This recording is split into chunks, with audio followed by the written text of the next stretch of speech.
अस्सलाम वालेकुम dear student. तो आज हम पढ़ेंगे simple lipid. Simple lipid why they are known as simple lipids because these are the ester of fatty acid with various alcohol।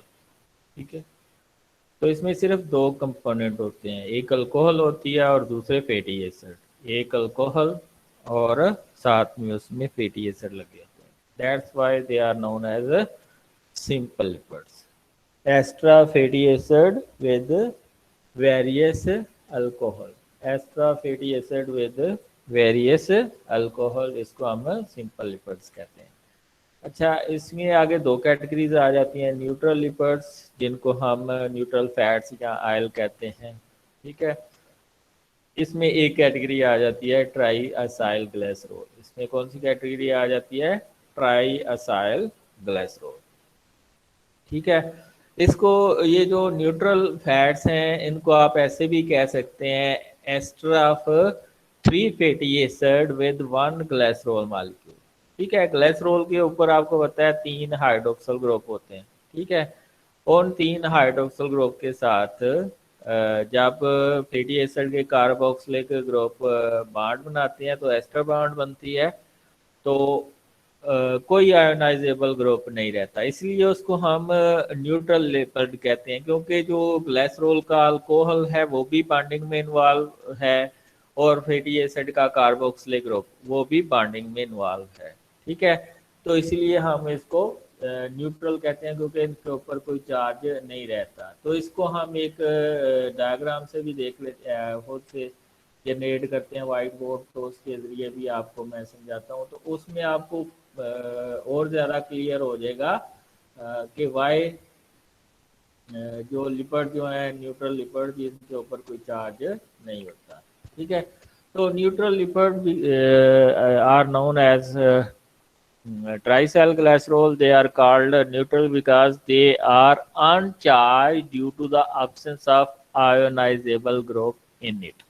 ठीक है, अगर आपको पता क्वेश्चन आ जाए why triacylglycerol is known as neutral lipids, तो उसमें ये आपने लिखना है कि जो ग्लिसरॉल के अल्कोहलिक ग्रुप हैं वो सारे 3 फैटी एसिड के साथ अटैच होते हैं through linkage, ester linkage. Fatty acid का कार्बोक्सिलिक एंड और ग्लिसरॉल का अल्कोहलिक एंड, ये दोनों एस्टर लिंकेज बनाते हैं। ठीक है, इसलिए इसको हम न्यूट्रल लिपिड कहते हैं क्योंकि इसमें कोई आयोनाइजेबल ग्रुप नहीं होता। The neutral fat are the most abundant lipid in nature. They constitute about 98% of the lipid of adipose tissue. Adipose tissues वो होते हैं जहाँ पे फैट स्टोर होता है। ठीक है, ये अराउंड योर बैलीज और जो ग्रोइंग एरियाज होते हैं। इसके अलावा 30% of plasma are liver lipids, less than 10% of erythrocyte lipid. तो ये सारे न्यूट्रल लिपिड्स हैं। ये आप देखें, ये 3 फैटी एसिड है आपके पास और ये आपके पास ग्लिसरॉल है। ठीक है, ग्लिसरॉल का एक ये हाइड्रोक्सिल ग्रुप है, एक ये हाइड्रोक्सिल ग्रुप है और ये एक हाइड्रोक्सिल ग्रुप है। ठीक है, अब होता क्या है, ये फैटी एसिड का कार्बोक्सिलिक एंड है और R1 का मतलब है इसमें बहुत से CH3 CH2 CH2 CH2 CH2 CH2 CH2 groups हैं। ठीक है, मोस्टली ये जो फैटी एसिड होते हैं ये जो फर्स्ट कार्बन के ऊपर लगा होता है ये सैचुरेटेड होता है, सेकंड और थर्ड पे जो लगा होता है उसमें चांसेस होते हैं कि वो अनसैचुरेटेड हो। ठीक है, तो अगर एक फैटी एसिड आगे लगता है उसको मोनोसाइल ग्लिसरॉल कहेंगे, अगर दूसरा आगे लगता है तो उसको डाइसाइल ग्लिसरॉल कहेंगे, और अगर तीसरा आगे लगता है तो ट्राइसाइल ग्लिसरॉल। अब तीनों ये हाइड्रोक्सिल ग्रुप और ये कार्बोक्सिलिक ग्रुप बॉन्डिंग में इन्वॉल्व हैं, कोई आयोनाइजेबल ग्रुप नहीं है। ठीक है, कोई आयोनाइजेबल ग्रुप नहीं है, तो ये होंगे neutral lipids. That's why they are known as neutral fats are oil. ठीक है, अब इसको मैं एक आपको बोर्ड से के जरिए भी इसको इजी कर देता हूँ ताकि आपको पढ़ने में आसानी हो जाए। तो मैं पहले स्ट्रक्चर ड्रा करता हूँ आपके पास ट्राइसाइल ग्लिसरॉल का। ठीक है, पहले ग्लिसरॉल का और फिर फैटी एसिड का स्ट्रक्चर ड्रा करूँगा, तो उसमें आपको और ज़्यादा क्लियर हो जाएगा। ठीक है, तो होता क्या है, जो आपका ग्लाइसरोल की अल्कोहल है उसका हाइड्रोजन आता है, ये आपके पास ग्लाइसरोल है, ठीक है, CH2OH, ये आपके पास क्या है, ग्लाइसरोल का फर्स्ट हाइड्रोक्सिल ग्रुप है, ठीक है। ये CHOH, CHOH है आपके पास,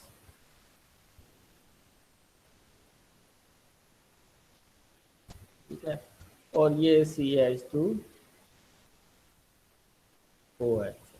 अब थोड़ा बहुत जो चार्ज होता है ग्लाइसरोल के ऊपर, ठीक है, जिसको ट्राईहाइड्रिक अल्कोहल भी कहते हैं, इसको ट्राईहाइड्रिक अल्कोहल क्यों कहते हैं, क्योंकि इसके ऊपर 3 हाइड्रोक्सिल ग्रुप लगे होते हैं। ये आपके पास फैटी एसिड है, ठीक है। ये R1 का मतलब है इसमें बहुत से CH3 CH2, ये फैटी एसिड नंबर 1 है, और इसमें बहुत से CH3 CH2 CH2 CH2 CH2 CH2 group हैं। ये मोस्टली जो एनिमल फैट होते हैं उसमें 14 से लेके 18 तक, मोस्टली 16 से लेके 18 तक कार्बन होते हैं। तो ये लेट्स सपोज के 17 कार्बन का R1 है, आगे इसके कार्बोक्सिलिक ग्रुप लगा हुआ है, आगे क्या लगा हुआ है, कार्बोक्सिलिक। कार्बोक्सिलिक ग्रुप क्या होता है, COOH। अब जब बॉन्डिंग बनती है, एस्टर लिंकेज तब बनती है जब एक अल्कोहल का एक एसिड के साथ रिएक्शन होता है, इधर से हाइड्रोजन आती है, ठीक है, और इधर से हाइड्रोक्सिल ग्रुप, ठीक है। ये वाटर की फॉर्म में निकल जाते हैं, ये किस की फॉर्म में निकल जाते हैं, वाटर की फॉर्म में ये निकल जाते हैं, ये सारे वाटर की फॉर्म में निकल जाते हैं, और जो बॉन्ड बनता है उसको हम एस्टर बॉन्ड कहते हैं, ठीक है।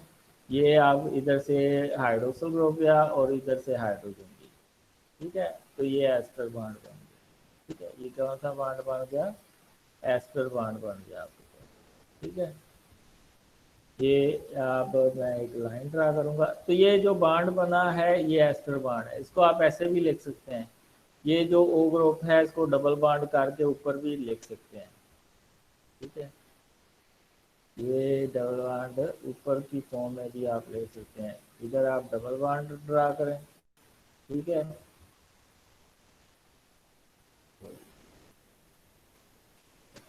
ये ये ये ऊपर O डाल दें, इसको आप इस तरह भी लिख सकते हैं। अगर दूसरा फैटी एसिड भी आके लग गया है तो ये इधर से हाइड्रोजन और दूसरे फैटी एसिड का कार्बोक्सिलिक ग्रुप। अब ये देखें, ये दूसरा फैटी एसिड लग गया इसके साथ, C डबल बॉन्ड O, आगे R2 हो जाएगा। R2 का मतलब क्या है कि फैटी एसिड नंबर 2 लग गया, ठीक है, और आगे आपके पास R3 आ जाएगा। R3 का मतलब है कि फैटी एसिड नंबर 3 लग गया। अब जब तीनों फैटी एसिड लग जाएंगे तो कोई आयोनाइजेबल ग्रुप इसके ऊपर नहीं है, कोई इसके ऊपर आयोनाइजेबल ग्रुप नहीं है, इसलिए हम ट्राइसाइल ग्लाइसरोल को क्या कहते हैं, न्यूट्रल लिपिड कहते हैं। ये तीनों फैटी एसिड लग गए हैं इसके ऊपर, ये एस्टर बॉन्ड बना है, ठीक है। ये अल्कोहल और कार्बोक्सिलिक ग्रुप के दरमियान जो बॉन्ड बनता है ये एस्टर बॉन्ड है। तो ये ट्राइसाइल ग्लाइसरोल है, इसके ऊपर कोई चार्ज नहीं क्योंकि इसमें कोई आयोनाइजेबल ग्रुप नहीं है, इसलिए इसको हम न्यूट्रल फैट कहते हैं, ठीक है। तो इनकी दो टाइप्स होती हैं, सिंपल ट्राइग्लिसराइड या सिंपल ये इनको न्यूट्रल लिपिड कह सकते हैं, और दूसरी होती है मिक्स न्यूट्रल लिपिड या मिक्स ट्राइग्लिसराइड, ठीक है। अगर तीनों जो ग्लाइसरोल के अल्कोहलिक ग्रुप हैं, तीनों के साथ एक ही सेम टाइप का फैटी एसिड लगा हुआ है तो उसको हम सिंपल ट्राइग्लिसराइड कहते हैं। मसलन तीनों कार्बन के ऊपर अगर palmitic acid 16 carbon fatty acid लगा हुआ है तो ये सिंपल ट्राइग्लिसराइड होगा। तो अगर तीनों फैटी एसिड सेम होते हैं जो ग्लाइसरोल के साथ अटैच होते हैं थ्रू एस्टर बॉन्ड, तो ये होगा आपके पास सिंपल ट्राइग्लिसराइड। और अगर एक या एक से ज्यादा डिफरेंट लगे हों तो उसको हम कहते हैं मिक्स ट्राइग्लिसराइड, ठीक है। फॉर एग्जांपल ये आपके पास स्टीरियो डायोलिन, पहले के ऊपर stearic acid 18 carbon fatty acid लगा हुआ है, दूसरे और तीसरे कार्बन पे ओलियक एसिड लगा हुआ है। फिर है आपके पास पाल्मिटो ओलियोस्टीरीन, ये मोस्टली जो न्यूट्रल लिपिड्स होते हैं इनके एंड के ऊपर इन आता है, ये आपने याद रखना है।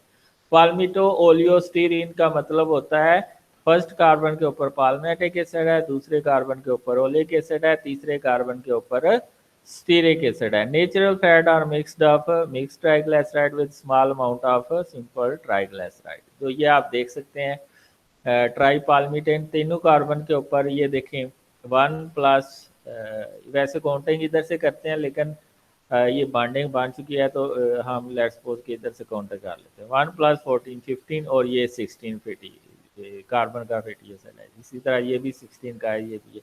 तो तीनों जो लगे हैं सेम टाइप के हैं तो इसलिए इसको हम सिंपल ट्राइग्लिसराइड कहेंगे। अब ये मिक्स्ड हैं, दोनों मिक्स्ड हैं, एक एक दो सेम है और एक इसमें डिफरेंट है। ये 18 कार्बन है, 18 कार्बन वाला जो सैचुरेटेड फैटी एसिड होता है वो होता है स्टीरिक एसिड।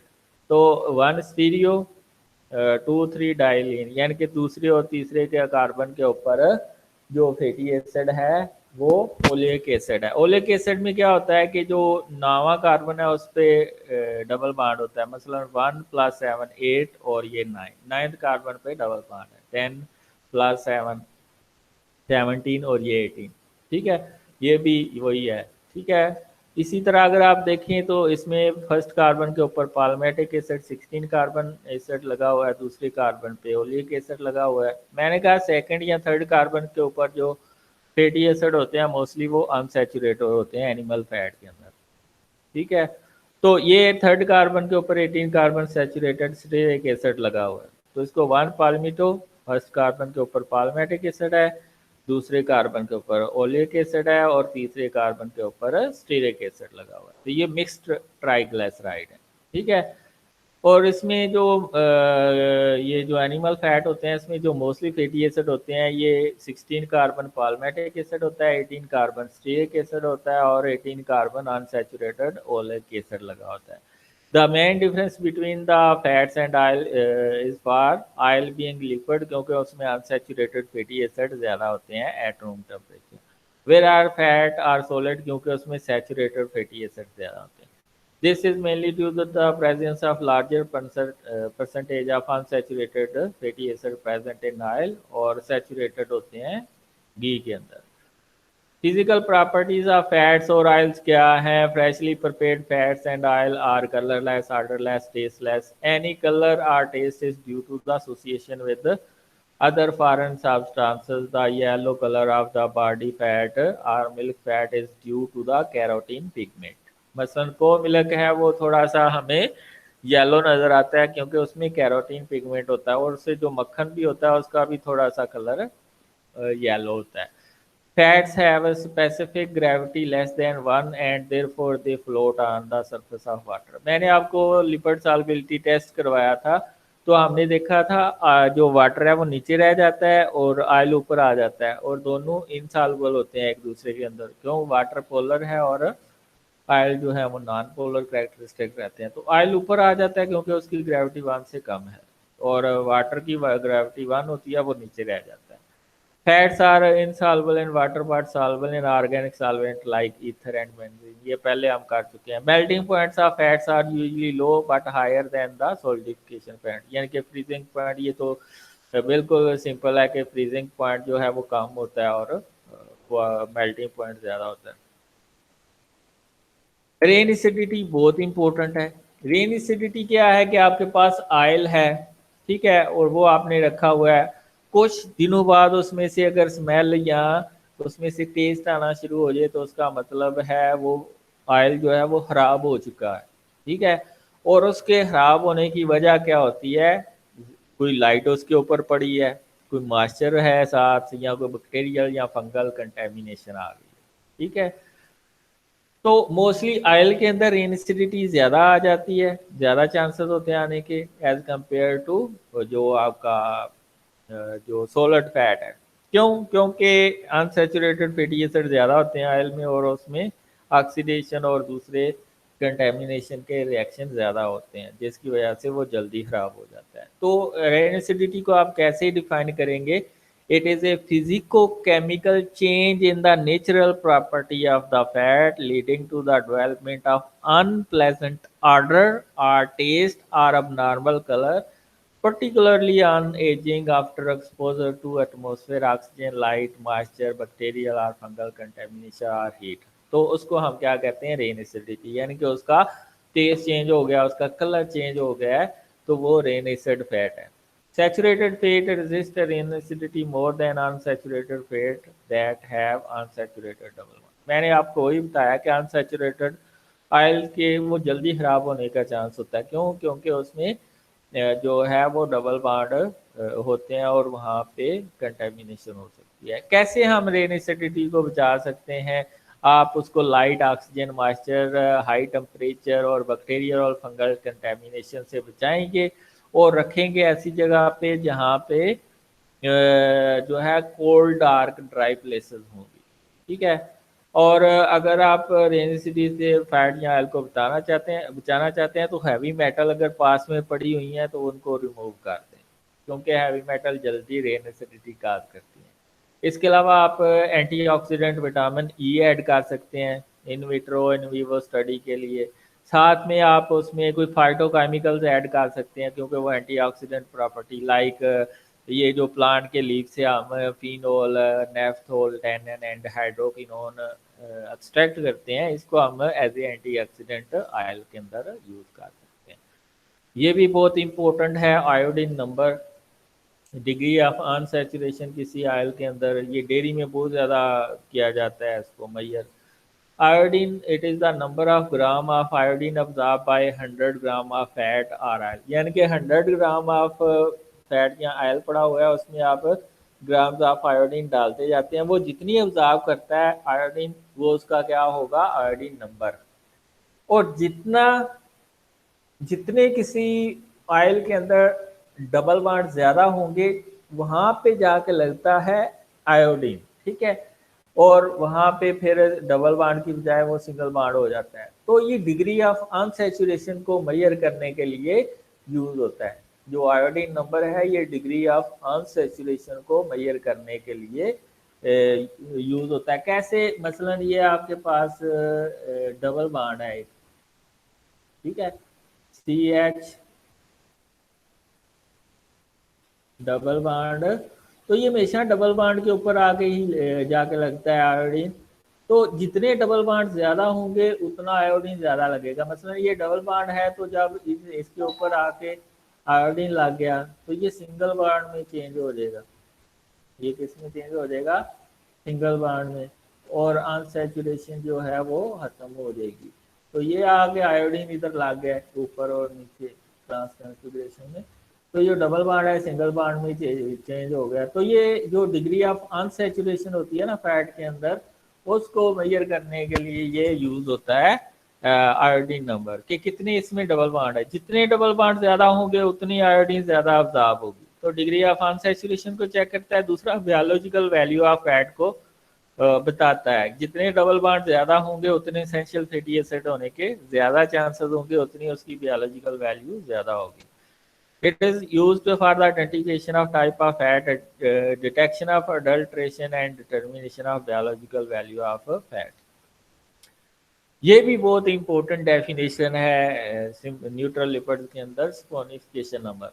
स्पोनिफिकेशन नंबर क्या है कि 1 ग्राम आपके पास फैट या ऑयल है, उसमें आप अल्कली डालते हैं मिलीग्राम उसके. ठीक है. मिलीग्राम आप अल्कली उसके अंदर डालते हैं. जितनी अल्कली ज्यादा अब्जॉर्ब होगी उतना उसका स्पोनिफिकेशन नंबर ज्यादा होगा. ठीक है. उतना उसका स्पोनिफिकेशन नंबर ज्यादा होगा. तो ये जो स्पोनिफिकेशन नंबर है ये हमें ये बताता है कि जो आपका सैंपल है उसमें शॉर्ट चेन फैटी एसिड ज़्यादा है या लॉन्ग चेन फैटी एसिड ज़्यादा है. शॉर्ट चेन फैटी एसिड ज़्यादा है या लॉन्ग चेन फैटी एसिड उसमें ज़्यादा है. ठीक है. उसमें शॉर्ट चेन फैटी एसिड ज़्यादा है. लेट्स सपोज कि आपके पास 1 ग्राम फैट है, 2 सैंपल है. ठीक है. एक ग्राम के अंदर 10 फैटी एसिड हैं. ठीक है. और एक के 1 ग्राम के अंदर 50 फैटी एसिड है। ठीक है, अब ये 1 ग्राम 10 फैटी एसिड है। ठीक है, इसके अंदर 10 फैटी एसिड है और इसके पास 50 फैटी एसिड है। इसका क्या मतलब है? इसका ये मतलब है इसके 1 ग्राम के अंदर लॉन्ग चेन फैटी एसिड ज्यादा होंगे, जिसकी वजह से जल्दी बन जाएंगे 1 ग्राम। ठीक है, ठीक है, और इसमें शॉर्ट चेन फैटी एसिड ज्यादा होंगे, जिसकी वजह से ज्यादा फैटी एसिड की जो जरूरत पड़ी है 1 ग्राम बनाने के लिए। ठीक है, तो ये शॉर्ट चेन है।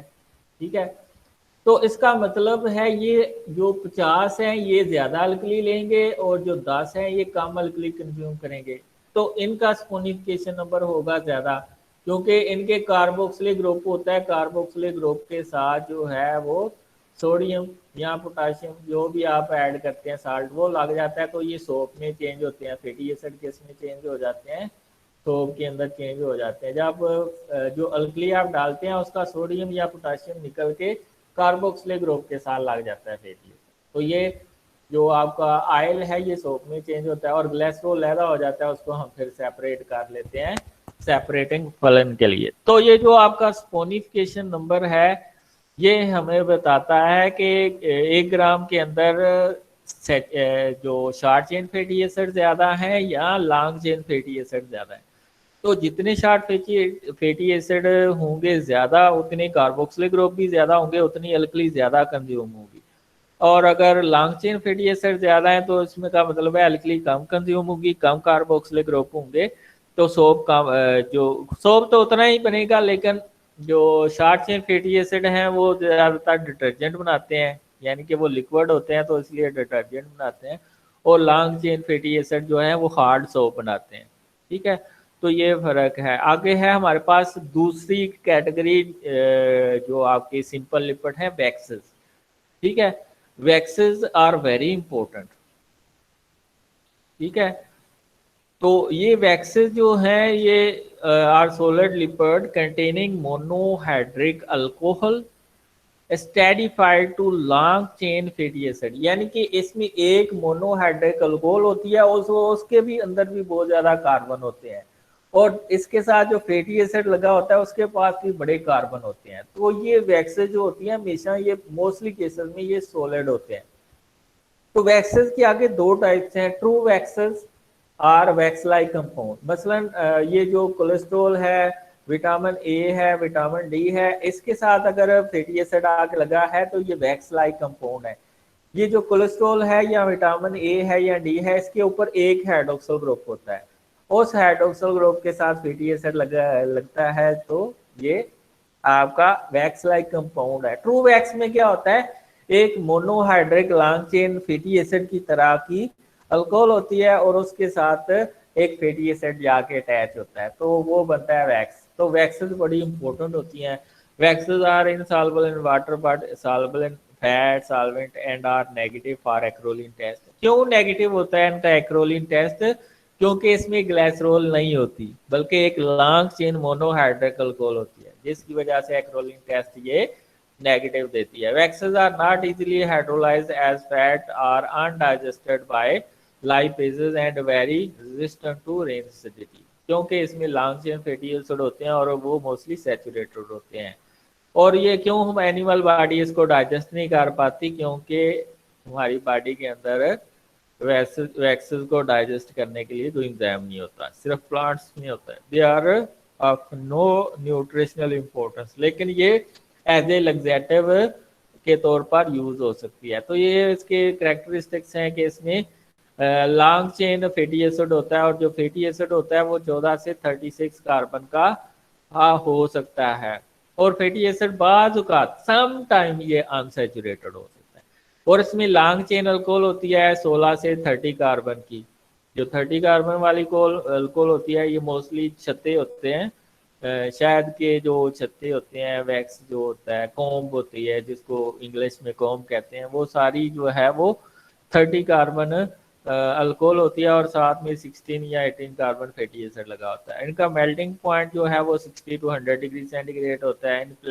इन प्लैंकटन यानी कि फाइटोप्लैंक्टन के अंदर ये चीफ सोर्स ऑफ एनर्जी का यूज होता है। इसके अलावा अगर इसके यूजेस देखें, they are water repellent and firms, ठीक है, ये वाटर के ऊपर खड़ा नहीं होता। ये आप देखते हैं कि बर्ड्स जो हैं, अगर उनकी भीतर के ऊपर पानी पड़ता है तो वो पानी स्टिक नहीं करता ऊपर, बल्कि वो नीचे आ जाता है। क्यों? क्योंकि इनकी सर्फेसेस के ऊपर, फीदर के ऊपर ट्रेन ग्लैंड्स होते हैं। ट्रेन ग्लैंड्स जो है वो वैक्स रिलीज करते हैं, वो एक बड़ी अच्छी लेयर बना देते हैं फीदर के ऊपर, तो पानी उधर ऊपर ठहरता नहीं। इसके अलावा प्लांट्स के अंदर जो लीव्स होते हैं उसके ऊपर भी जो कवरिंग होती है वो वैक्स की होती है। वो कौन से हैं? चाइनी लीव्स ऑफ होली, रोडोडेंड्रोन है, पॉइजन आइवी है। इसके अलावा ये इसकी एप्लीकेशन है फार्मास्यूटिकल में, कॉस्मेटिक में और लैनोलेन में, ठीक है। फार्मास्यूटिकल में भी यूज होती है, कॉस्मेटिक ये जो आपकी लिपस्टिक है, चैपस्टिक है, इसमें यूज होते हैं, और लैनोलेम लैम्प यानी कि वैक्स मटेरियल में होते हैं। तो वैक्सेस मैंने बताया कि आपको दो टाइप्स के होते हैं, true wax and wax like compound. True wax जो बी वैक्स होता है वो ट्रू वैक्स होता है। बीस वैक्स जो होता है, जो यानी कि जो हनी कॉम बनता है, यानी कि शहद का छत्ता, वो ट्रू वैक्स की एग्जांपल है। उसमें क्या होता है, एक अल्कोहल होती है जिसको मैरिसाइल अल्कोहल कहते हैं, और इसमें जो फैटी एसिड लगा होता है वो पाल्मेटिक एसिड होता है। ये आप देखें, ये आपके पास 16 कार्बन फैटी एसिड है, पाल्मेटिक एसिड, और ये मैरिसाइल अल्कोहल है, ठीक है। ये दोनों आपस में मिलते हैं तो मैरिसाइल पाल्मिटेट कम्प्लेक्स बनता है, ठीक है। मैरिसाइल पाल्मिटेट कम्प्लेक्स बनता है। तो ये क्या है आपके पास? ये आपके पास है ट्रू वैक्स। और वैक्स लाइक कंपाउंड अगर कोलेस्ट्रॉल के साथ फैटी एसिड लाग दे, विटामिन ए के साथ फैटी एसिड लाग दे, विटामिन डी के साथ फैटी एसिड लाग दे, तो ये आपके पास वैक्स लाइक कंपाउंड है। ट्रू वैक्स नहीं है लेकिन वैक्स लाइक कंपाउंड है। लैनोलन और wool fat is prepared from the wool associated skin glands and secreted by sebaceous gland of the skin। ये जो हमारे बाद लोगों की स्किन जो है वो ऑयली होती है, उनके जो स्पेशियस ग्लैंड होते हैं वो ज्यादा एक्टिव होते हैं, ऑयल ज्यादा प्रोड्यूस करते हैं, ठीक है। इसलिए मैं कहता हूँ it is a very complex mixture contain both free and esterified cholesterol, cholesterol palmitate and other sterol. तो दैट्स ऑल बकाया हम कल करेंगे। इसमें आपके मैक्सिमम क्वेश्चन आने चाहिए सिंपल लिपिड्स के अंदर से, आपके मैक्सिमम क्वेश्चन आने चाहिए।